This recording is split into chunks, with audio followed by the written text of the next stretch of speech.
Hey guys, if you've been to a PGA event, or I guess now a live tournament event, or watched enough golf on TV, you immediately notice that the sound that the ball makes coming off a professional's club is different than what most of us are used to. And that's because they're compressing their shots. They are getting ball first, then turf.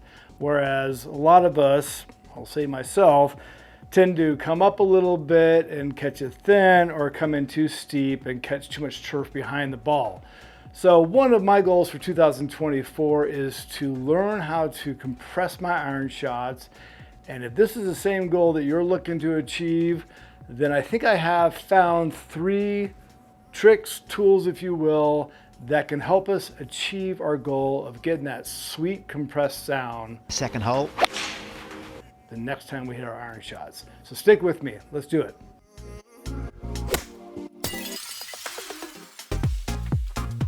Okay, so obviously the sweet sound of a well-compressed golf ball is something most of us are looking for, but there's a lot of other things that come from hitting a well-compressed golf shot, such as increased distance, better ball control, improved consistency, enhanced feel, better performance in different conditions, and optimal use of club design. Okay, so my intention was to go out to the range and film this there, but it was supposed to be in the 40s, turned out to be low 30s with a wind chill of about 20. I was the only crazy person out there, and I rifled through golf shots to get out there as quickly as I can. So now I'm back at home for all of us dealing with this winter. This is where we're going to be spending a lot of the time. So the three tools that I found that are working for me is starting with this Callaway chipstick.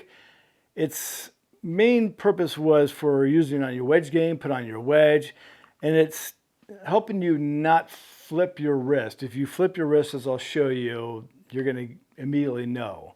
The second thing is this Pure Strike.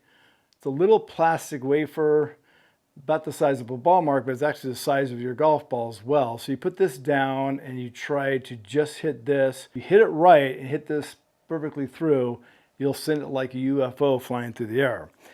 The third thing is, thanks to Bryson DeChambeau, is using this painter's tape. Put this behind your ball. I'm going to show you how it works. Let's get into it.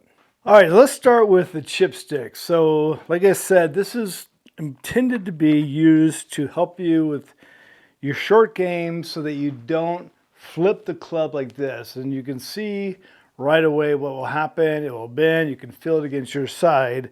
So what it helps you start feeling is the feeling of going around, swinging through the shot, chest towards the target, all the perfect things you want to do. Again, not do this, stop your body and bend your stick. So, but obviously for our purposes here for compression, it's the same thing. You're going to want to hit down and go through the shot, not stop your body. So that's the Callaway chipstick. I'll show you how I use them together with the other tools, but let's go on to the next one. So next up is the Pure Strike disc that again is the size of a golf ball. So the idea is you put that down there. That is the bottom of the back of it's the bottom of the ball, or where you want to strike the ball. And you should just be able to send it out straight ahead.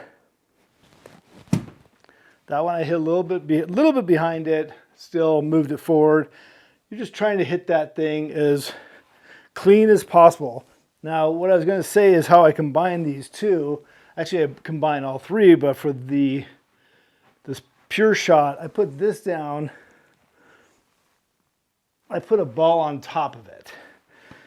And now, try to ingrain into my mind the idea that when I'm out on the course, that I have that underneath there as well, and then I'm trying to clip that little disc out from underneath the ball. Again, making me come down, hit that first. So I will do that with this, with a little short shot, and I hit that perfect. That came off really compressed. Okay, so last up, thank you Bryson DeChambeau, is the painter's tape. And what you want to do is you want to take off about a 4 or 5 inch piece of the tape, and then you're going to place it down on the AstroTurf You can use this in your range as well. Then you put the ball right in front of there. And obviously the goal is to hit the ball first. If you don't hit the ball first, which I'm going to demonstrate here, you will pick up the painter's tape and give you give you instant feedback of hitting the ball a little bit behind. So that's an example. Just took that off. That was hit just a little bit behind. Wasn't too bad, but as an example of how I've been using it so far, I expect that this will probably end up being a pretty big ball, but I can say that what he recommends doing as well, see how many times you can strike the ball first without picking this tape up and shoot for as many as you can go for. As a pro, they can pretty much they'll never hit this, or very rarely. For us, if we can go 10 times or more without hitting that tape, it'd be great. Finally, I told you how I use incorporate all three of these tools to practice striking the ball, getting the compression. Have this on the club, that'll help me move my body through the shot. I've got the ball sitting on top of the Power Strike that's right in front of the blue tape.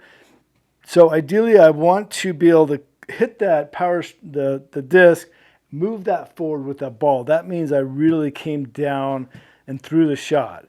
So let's give it a shot here.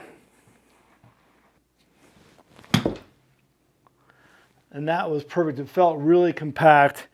The tape didn't come up, so I know that I didn't hit behind it. The disc moved forward with it. I have done shots like this before where I've clipped the ball off there, but that means it wasn't a pure strike. It was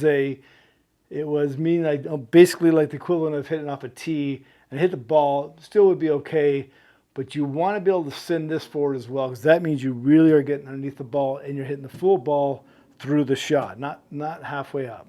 All right, so those are 3 things that I'm using right now to work on compressing my irons. If you have some techniques or some tools or training aids that you use that have been successful in helping you, please share it. I know that I would love to hear it, and I'm sure other people would as well.